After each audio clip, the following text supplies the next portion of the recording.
A crippled old hag is in the way. Go home. You're an eyesore. What? You're seriously going to attend this wedding like that? You've got to be joking. The two of them hurled insults at me and started giggling. Both Sarah and James stared in disbelief, just like I did. Robert and Mary are right. Just go home. To my shock, Emily said it too. Well, I'll be going home. Mom? Sarah, could you ask the venue staff to call a taxi? I made this request to Sarah. She reluctantly stepped away and headed to the staff. Seeing this, Emily, Robert, and Mary smirked and sneered. Just then, a man who had been listening to our conversation approached me. My name is Susan, and I'm turning 70 this year. Currently, I live with my husband, James. James is also 70, but even after retirement, he continues to work for the same company under a rehire program. We thought we'd spend our golden years relaxing together, but I'm grateful he's still healthy and able to work. We have 2 daughters, our eldest, Emily, and our youngest, Sarah. I married late in life and gave birth to Emily when I was 38 and to Sarah when I was 40. Raising kids wasn't easy, but now that both have grown into wonderful adults, I feel we've lived a happy life. The biggest challenge I faced as a mother was with Emily. Because she was a late-in-life baby, James and I were overjoyed when she was born. It's like seeing my own grandchild. My mother in particular said this and cried when Emily was born. Since I was an only child, I was the only one who could give my parents a grandchild. They never pressured me to get married or have kids, but my mother's tears that day were tears of genuine longing for a grandchild. That moment is something I'll never forget. Both my mother and father have passed away now, but when Emily was born, everyone was overjoyed. It was the classic first grandchild fever in our family. Later, when I got pregnant with Sarah, Emily was spoiled by James and both sets of grandparents. Of course, Emily was adorable and we cherished her, but taking care of Sarah also required a lot of attention. Parenting for the first time was tough, but I felt truly happy during those days raising both of them. However, when Emily was in 5th grade and Sarah was in 3rd, one day, Sarah came home absolutely filthy. It looked like she had fallen hard on her bottom because the back of her skirt was covered in mud. Not only that, but her top was also stained with mud. Sarah usually didn't play that rough, so it didn't seem like she got dirty just from playing. I was wide-eyed and asked her, "Sarah, what happened? You're so dirty. Wait, you're hurt." They were mean to me. Sarah said this with tears welling up in her eyes. Looking closer, I saw she had a bandage on her knee. "What do you mean? Who did this?" But Sarah didn't say anything more. I thought maybe it was just a fight, and I didn't want to assume she was completely innocent, but I needed to contact the school and figure out what happened. Thinking that, I decided to wait for Emily to come home, hoping she might know something. I'm home. After a while, the front door opened. I welcomed Emily in and asked her, "Welcome back. How was school today?" Nothing special. Just normal. "I see. It seems like someone was mean to Sarah. Do you know anything about it?" At those words, Emily froze for a moment. No, I don't know. It didn't feel like she really didn't know, but she said it so nonchalantly. "Please, just tell me anything you know." I told you, I don't know. Maybe Sarah just fell by herself. I need to do my homework, so don't bother me. Emily, you said she fell. That means you know her clothes were dirty and that she got hurt, right? I only said that Sarah mentioned someone was mean to her. I hadn't meant to interrogate her, but something about Emily's words felt off, and I pressed her. Emily's face showed a flash of panic, but then she doubled down. So what? It's Sarah's fault. What do you mean? Did you do something mean to her? It wasn't being mean. It's her fault. I couldn't believe it. It was Emily who had been mean to Sarah. What happened? Why would you do that to Sarah? If it wasn't your fault, then you can tell me, right? When I asked her again, Emily frowned and said, Because Sarah said she was going to ask you to come to the school open day. What? Everyone else's moms are young and pretty, but you're old. I didn't want to be embarrassed by people thinking you're my grandma. I told Sarah not to say anything about the open day. I widened my eyes in shock. I never imagined I was the cause, and Emily's words left me deeply hurt and speechless. From that day on, neither Sarah nor Emily mentioned the open day to me again. Sarah probably wanted me to come, but she stayed quiet out of consideration for Emily. I found out about the school open day later through the school newsletter. But thinking about both of them, there was no way I could say I was looking forward to it. On the day, I quietly peeked into Sarah's classroom and then went straight home. I felt regret for not going to Emily's class, but I told myself this was for the best. If I went, Emily would only feel embarrassed. From that point on, I limited my visits to the school to the bare minimum. After Emily graduated from elementary school, I started attending Sarah's open days, but Emily didn't like it. Mom, don't come to school. My friend's younger siblings are there. They'll find out you're my mom. Even though I knew it was just her being a teenager, those words still hurt. Don't worry about it. On the other hand, Sarah offered me kind words, and her kindness saved me. Both of them continued to grow up well, and after Emily graduated high school, she went to university and moved out. The university was in the neighboring state, so commuting wasn't impossible. But since Emily hadn't done much housework before, living on her own would be a good experience. Make sure you keep up with the cleaning, laundry, and cooking. We're not sending you off so you can live a lazy life. I know. I'll have a part-time job, so maybe not every day, but I'll manage. James gave her a firm reminder as we saw her off. I worried about Emily and frequently contacted her. Are you eating well? How's school? I knew she'd get annoyed if I was too persistent, so by frequently, I mean once every 2 weeks to a month. At first, Emily would reply with just a few words. But by her sophomore year, she stopped responding. Sarah, can you try reaching out to Emily? She's ignoring my messages. Just leave her alone.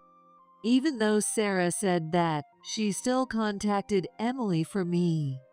Not every time, but the chances of getting a reply were higher when Sarah reached out. She says she's at work. I see. She must be busy with her job. Knowing she was okay reassured me. But by the winter of her sophomore year, she stopped replying to anyone. Sarah was preparing for her exams at high school, and I didn't want to take up her time worrying about Emily. They say no news is good news, but after about 3 months of silence, I couldn't stand it any longer and decided to visit Emily's place. Of course, I told her I was coming. But since she hadn't replied, I didn't know if she had seen the message. Early in the morning, carrying homemade side dishes and vegetables, I rang Emily's doorbell. I'm coming. Emily opened the door with a sleepy expression. What? The moment she saw my face, she muttered with a look of annoyance. I told you I was coming today, didn't I? Did you? So, what do you want? I was worried because I couldn't get in touch with you. As I spoke, I showed her the bags I'd brought. Are you eating properly? I made you a few things. I don't need it. Just take it. I'm coming in for a bit. I pushed past Emily, who tried to resist, and stepped inside. But what I saw shocked me. Clothes were scattered all over the floor, snack wrappers were everywhere, and the sink was piled high with takeout containers and instant noodle cups. What is this mess? I've been busy. No matter how busy you are, how can you live in a place like this? As Emily yawned and looked at me, I started tidying up. She didn't help at all and just walked past me to sit on her bed. Oh yeah, Mom. You have your car, right?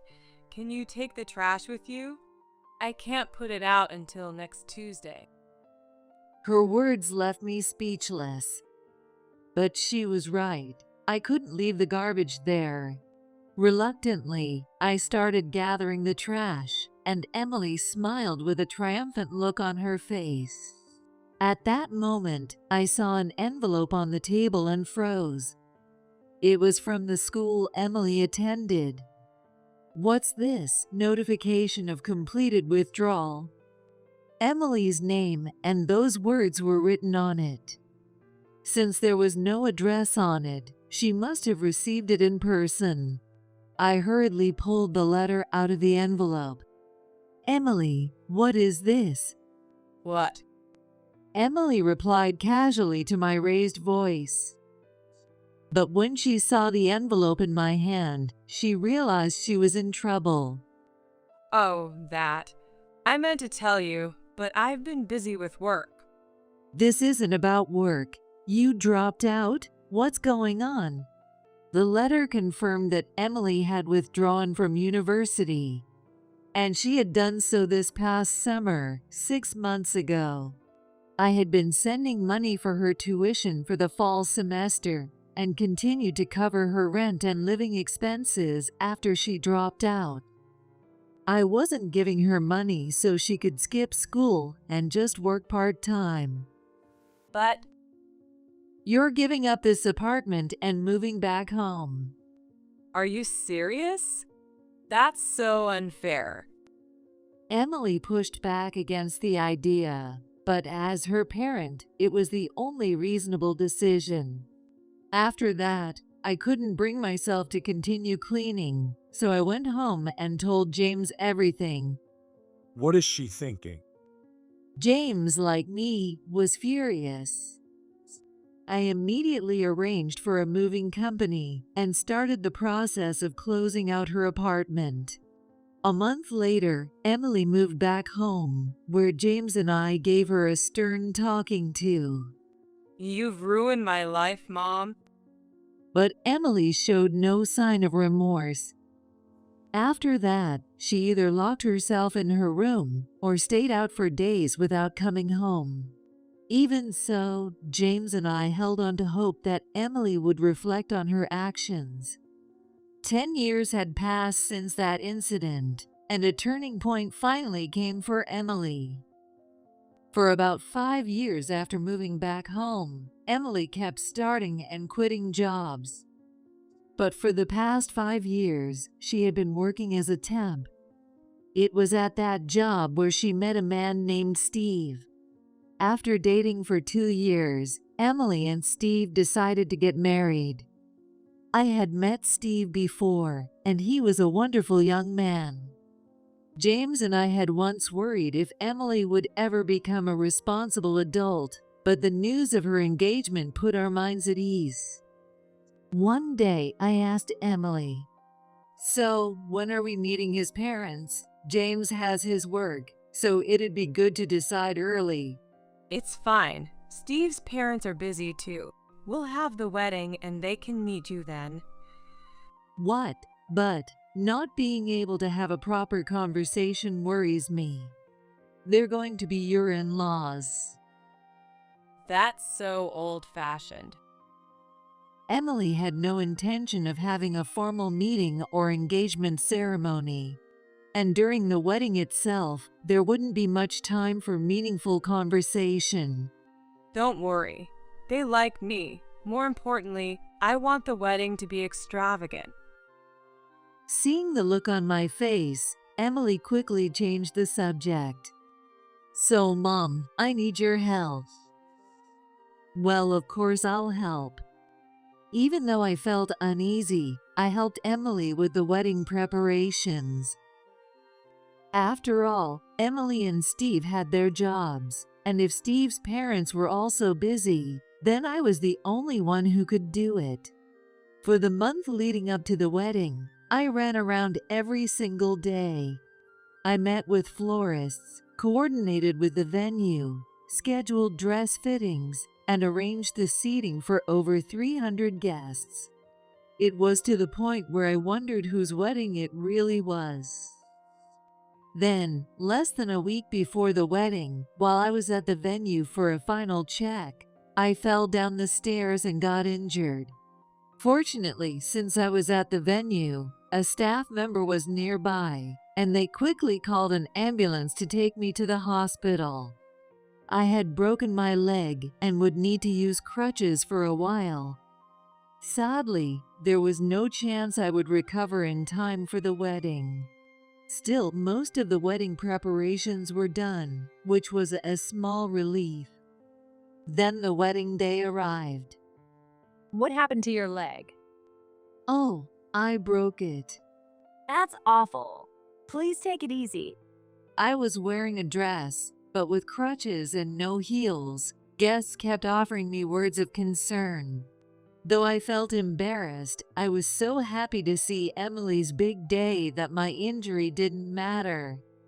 As guests gathered and waited for the ceremony to start, Steve's parents, Robert and Mary, came over to me, followed by Steve and Emily. I was briefly moved by how beautiful Emily looked in her dress, but then Robert and Mary turned to her and asked, Is this your family? Yes. I knew their names from the seating chart, but this was our first time meeting in person. To greet them, I put my hand on my crutches and stood up, supported by Sarah. Seeing me struggle, Robert said, You look like you're about to fall over. A crippled old hag is in the way. Go home, you're an eyesore. What? You're seriously going to attend the wedding like that? You've got to be joking. The two of them hurled insults at me and started giggling.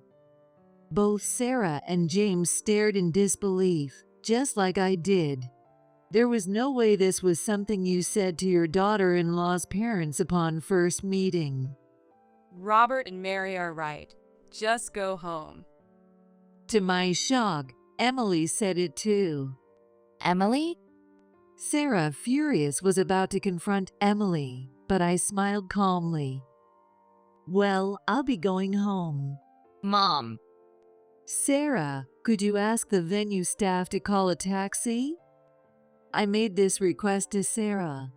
She reluctantly stepped away and headed to the staff. Seeing this, Emily, Robert, and Mary smirked and sneered. As I waited for the taxi, Sarah and James spoke to me. Don't worry about it. You don't have to leave. Yeah, Mom. You were looking forward to Emily's wedding. I appreciated their encouragement, but I had finally reached the end of my patience. It's okay. You two should attend. I'll go home once the taxi arrives. Even though Sarah and James insisted on leaving too, I was the only one told to go home. I intended to leave alone, and I let them know that. At that moment, a man who had overheard us approached. Well, are you leaving? Yes, I'm sorry. You came all this way. So, should we cancel the request then? We were here to celebrate Emily's big day with you. At his words, I gave a small nod. Since I was leaving, there was no longer a reason to celebrate together. All right, we'll disband then. The man said this, tapped his smartphone, and sent a message. Suddenly, everyone nearby started checking their phones. Seeing this strange scene, Sarah, James, Robert, Mary, and even Emily looked uneasy. Then, one by one, the guests lifted their heads from their phones, grabbed their bags, and began saying goodbye to me before leaving the venue. Leaving? What do you mean? The ceremony hasn't even started yet. Wait a minute. Emily grabbed the arm of a woman who was about to walk past. It was the same woman who had spoken to me earlier, supposedly one of Emily's friends. She had kindly shown concern for my leg, but in reality, she wasn't a friend at all. She had simply been playing the role of a friend, delivering a flawless performance. What's going on? We were told it's over. Over? Why? At Emily's question, the woman held up her phone for her to see. The client is leaving, so today's event is canceled. What does this mean? We came at Susan's request. She asked us to be here and watch over Emily's happiness with her. If the client isn't here, we can't stay either. With those parting words, the woman left the venue. I thought to myself how businesslike these agencies were. Then, the man who had spoken to me earlier leaned in and whispered quietly, Don't feel bad. If we didn't do this, they wouldn't learn their lesson. Surprised, I looked at him. He smiled warmly and gave me a polite nod. Having witnessed the insults thrown at me, he had found a way to strike back on my behalf. It was for me. Realizing this made me feel truly grateful. Emily and the others were panicking, unable to understand what was happening. Seeing their confusion brought me a small sense of relief. What do you mean by request? At that moment, Robert turned to me and asked. The truth was, Emily had told me to invite more than 300 guests. But when the invitations were returned, nearly all of them had declined. One of those responses came from the sister of Sarah's friend, so I asked for the reason. It turned out that Emily had never attended any of the weddings she had been invited to. Worse yet, she had made disparaging remarks like, getting married and quitting your job makes you a loser, and relying on a man to survive is pathetic. These comments spread among her friends, and they decided to boycott Emily's wedding. I told Emily about the situation and used a proxy service to have people attend as her friends. Oh, that's perfect. I don't need friends who are too jealous to come to my wedding. Of course, Emily agreed to this. I wondered who the jealous one really was, but I let it go. In total, I hired 30 friends, 17 colleagues, 3 mentors, and 20 former bosses, adding up to about 70 people. Now all 70 of them were leaving one by one. The crowd started to murmur, confused by what was happening. I kept quiet, thinking that explaining this to Robert and Mary would be too much for Emily's pride. But Robert voiced his confusion again. Proxy service? What do you mean? Emily has lots of friends and is so popular, right? Emily shook her head with a look that begged me not to say anything. But Sarah spoke up instead. Popular? She's been nasty her whole life, so everyone decided to boycott her wedding. Boycott? All of Emily's so-called guests were proxies. Exposed, Emily glared at Sarah, looking like she was about to cry. Sarah, finally venting her frustrations, laughed. I had always stopped their sibling fights, but today I had no desire to defend Emily. Well then, I'm leaving now. I said that and began preparing to go. Wait, stop them. Mom, I'm sorry. I was wrong. Emily panicked and tried to stop me again. Robert and Mary looked at Emily with puzzled expressions. They had trusted Emily's attempt to look good and had been deceived. But that didn't justify their insults toward me. Because of our loud argument, the real guests watching the scene frowned in discomfort. Robert and Mary, now under the weight of everyone's judgmental stares, exchanged glances and shrank back, seemingly regretting their earlier words. In the midst of everything, I made eye contact with a man. Wait, Susan? James? it really is you, David. When David recognized me and James, he hurried over. James smiled warmly when he saw David. Meanwhile, Robert and Mary's faces grew tense. So, Steve's partner is Susan and James' daughter? Robert asked cautiously. David, well, Oh, James has been the representative for Smile Corporation, which works with our company. He's now an advisor, but he's been an invaluable help. Hearing David's introduction, Robert's face turned pale. And Robert here works as a department head at our company. I've known Steve since he was a kid. I never imagined these two would end up getting married. David was the only one smiling. Meanwhile, Robert, Mary, Steve, and Emily were all silent, their faces dark with discomfort. As David mentioned, James and he had known each other for a long time. Back when James was in sales, he brought in David's company as a new client and managed the account for years. David's company steadily grew its sales, and thanks to that success, James was promoted to executive vice president during his career. Even now, James' role as an advisor was because of that relationship. Because of this mutually beneficial relationship, I also exchanged greetings with David from time to time. So, what's all this commotion about? David asked Robert, his smile unwavering. well, As expected, Robert stammered, unable to answer David's question. Does this have something to do with Susan's injury? David's words jolted Robert, and he immediately dropped to his knees on the floor. He must have realized that David had heard everything. Gone was his arrogant demeanor. Now he bit his lip, his face pale with regret. I'm so sorry. I didn't know you were associated with David, and earlier I spoke so rudely. Then, raising his voice, he apologized to me directly. I sincerely apologize. Mary, standing beside him, quickly apologized too.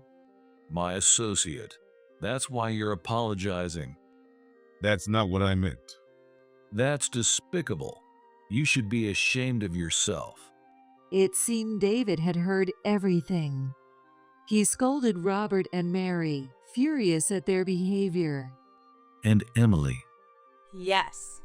how could you speak to Susan that way after all she's done to raise you?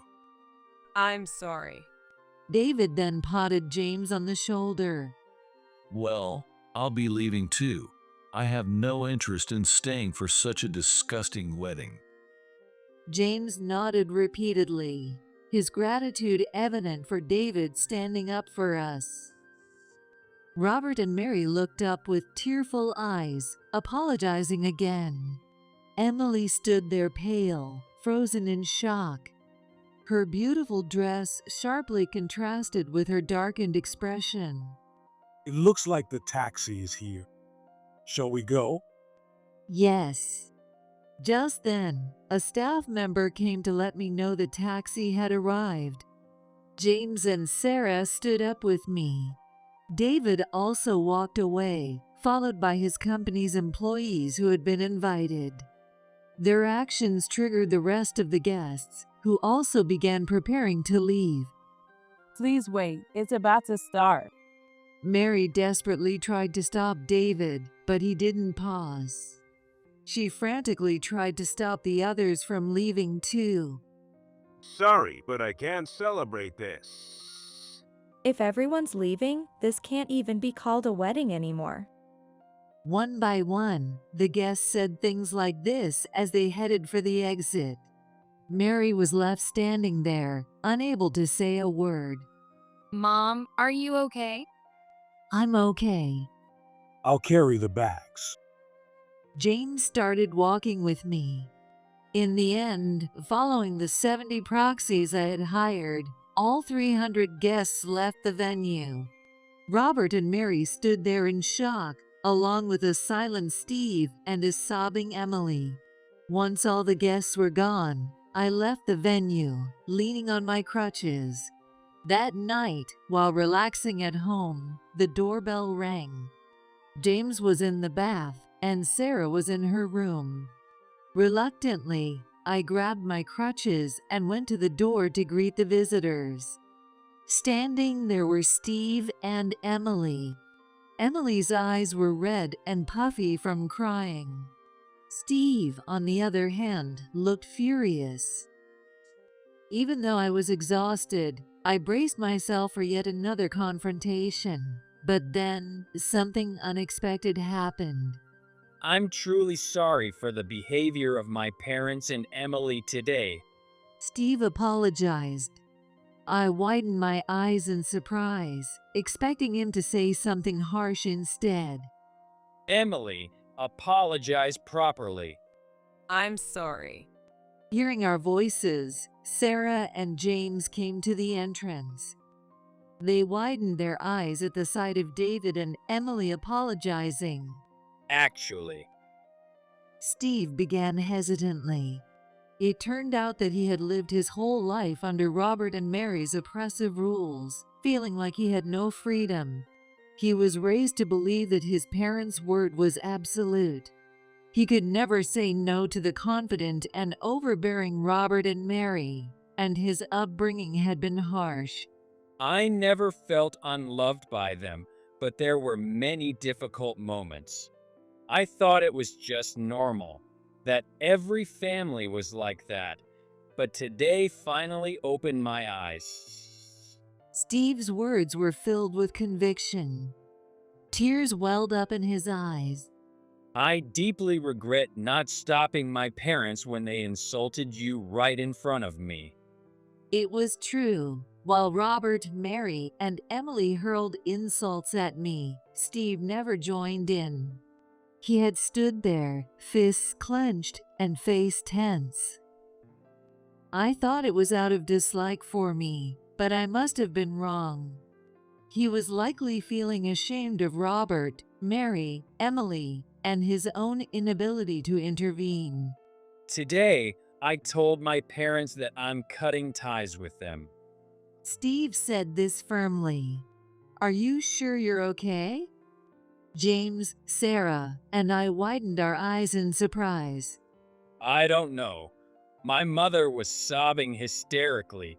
Seeing our shock, Steve smiled. There was a sense of relief in his smile, as if a burden had finally lifted. But beside him, Emily started trembling. Now that he had broken ties with Robert and Mary, she knew she might be next. And I can't marry you, Emily. Hearing the inevitable words, Emily looked up weakly. Wait, Steve. I already apologized. An apology doesn't fix this. My decision is final. Steve gently pulled his hand away from Emily, then turned back to us and apologized again. I'm truly sorry. and thank you for helping me see the truth. Steve's face was bright and clear. When I first met him, I thought he was a wonderful man, and now I knew I wasn't wrong. I smiled at him. It's not your fault. I hope you find your happiness. Mom. Emily called out to me, seeking help as I sent Steve off. But if he stayed with Emily, he would only suffer. Let it go. You can't be his wife. Steve smiled at my words. Then he gave us a final farewell and left. After that, Emily quit her temp job. Or rather, she was so depressed that she couldn't go to work anymore. She had assumed that being favored by Robert and Mary was enough, but the person she should have cared about most was Steve. At 32 years old, single, jobless, and with $80,000 in debt from the wedding expenses. Since half the cost was split with Robert and Mary, Emily's share was $40,000. On top of that, the proxy service cancellation on the wedding day incurred a 100% cancellation fee. This brought her total debt to $55,000. Of course, I had no intention of paying it for her. I knew she genuinely cared about Steve, so I left her alone for a while. But when 6 months passed with no change, James and I kicked Emily out. You're abandoning me? Even though you are my parents. Emily protested, just like she always did. But at 32, it was hardly abandonment. If that's what you think, so be it. It'll be better for you in the long run. I learned through Emily that spoiling her was not the answer. James also received a call from David. Since many employees had attended the wedding, everyone at work knew what had happened. Because of this, Robert faced cold stares from his co-workers and now worked with his head down. It turned out Robert had a good reputation at work. That's why the incident came as such a shock to his colleagues. Robert and Mary, having lost their trust and their son Steve, they were surely destined for a lonely old age. A year has passed since then, and Sarah's wedding is set. I reached out to Emily, who left 6 months ago, but she didn't reply. She's probably too jealous of Sarah to attend. It's like her own words came back to haunt her. Emily doesn't have to come. She probably wouldn't be happy for me anyway. It's true. Inviting someone who doesn't want to celebrate is pointless. I'm looking forward to it. Me too. So much. I smiled and nodded at James' comment. I'm certain Sarah's wedding will be so wonderful that it will make us forget the bitterness of Emily's.